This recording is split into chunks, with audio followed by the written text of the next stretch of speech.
Hello everyone. So friends, in our previous lecture, we discussed about that how we can create a dynamic test which returns a collection of dynamic tests. So in this lecture, we'll see that how we can create a dynamic test which can return a iterable of dynamic test. So I'll simply copy this test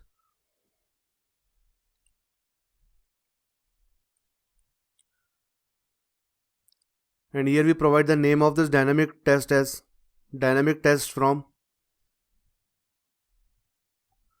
iterable. So friends, here as previously we were returning the collection type, now we'll return a iterable. So friends, the only modification we did was now we are returning the iterable, and here we are simply sending the collection of dynamic test. So if you go to the collection interface, you will see that it extends iterable. So therefore we can simply return the collection. So if I run the test case now,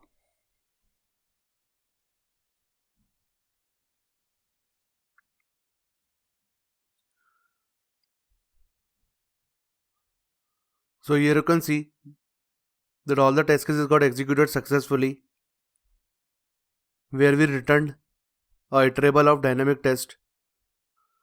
So friend, in this lecture we saw how we can return a iterable of dynamic test from our test factory method, and we saw that dynamic tests support the iterable types as well.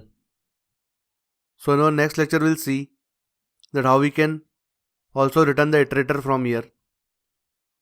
So friends, I hope you like this video. Thanks, have a nice day.